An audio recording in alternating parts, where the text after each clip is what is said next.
Il y a les mêmes, mais il y en a d'autres qui arrivent peu. On appelle ça la zadisation des baraves. Des gens qui viennent d'ailleurs et qui commencent à semer la perturbation. Attention à ce phénomène-là, parce qu'il y aura de la casse au sein des gilets jaunes, parce que certains gilets jaunes de l'origine ne toléreront pas les infiltrations. Ce sont des amateurs.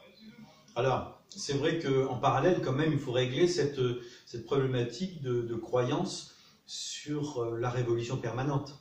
Donc ça, oui, c'est en parallèle, mais c'est lié.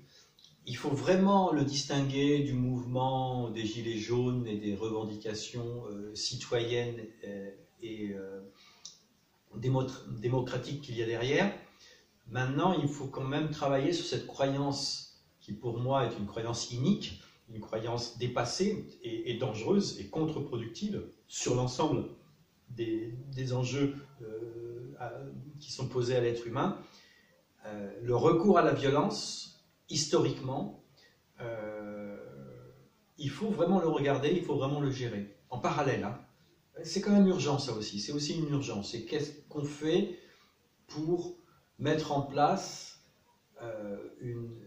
un vivre ensemble qui n'aura plus à croire, qui ne croira plus à l'utilité de la violence. Donc l'utilité de mettre en place une nouvelle révolution permanente, mais aussi pour les gouvernants de mettre en place une autre guerre mondiale, par exemple. Parce que c'est aussi ça, les croyances sur la violence, c'est que quelque part, pour ressurgir, il faut mettre en place des plans Marshall qui eux-mêmes reposent sur des destructions massives dues aux guerres. C'est des stratégies, ça aussi, des stratégies qui ont toujours été mises en place depuis des lustres pour faire rebondir l'espèce humaine.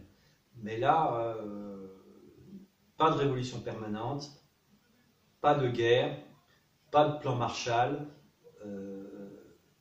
C'est vraiment plus les solutions auxquelles il faut avoir recours. Hein.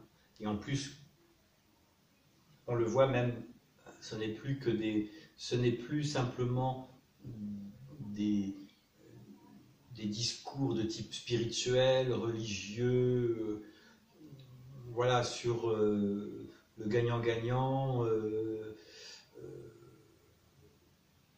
où chacun doit respecter l'autre parce que c'est comme ça et souvent vu comme une espèce de positionnement de bisounours.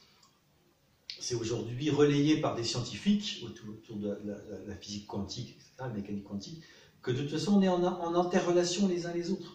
Donc quoi qu'il arrive, on ne peut pas grandir sur le rapetissement de l'autre, quoi. Hein, voir sa disparition, et voir sa disparition violente.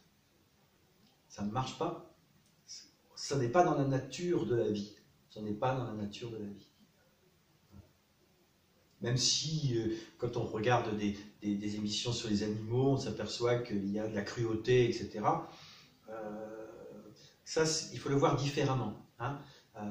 Il faut savoir qu'à partir du moment où tout le monde s'incarne, que la vie s'incarne d'une façon ou d'une autre, il y a cette espèce d'épreuve que l'incarnation, que la vie propose à ceux qui se sont incarnés, c'est qu'il y a l'ombre et la lumière, il y a effectivement et même les violences actuellement qu'il y a autour des mouvements gilets jaunes, etc.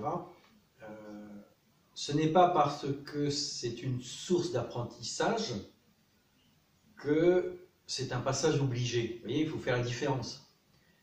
Si on en est encore à devoir utiliser la violence et à créer des scénarios, des dramatisations, des dramaturgies de violence pour apprendre, oui, c'est qu'on a quelque part besoin d'apprendre. Donc, il n'y a pas de bien et de mal là-dedans. Il y a simplement, au fond, une ignorance. La violence, qu'est-ce qu'elle dit, la violence? Si on a besoin encore de l'ignorance, si on a encore besoin de la violence, c'est qu'on a encore besoin de sortir de l'ignorance. Mais espérons qu'on aura de moins en moins besoin de scénarios de violence pour apprendre, parce qu'on sera suffisamment sorti de l'ignorance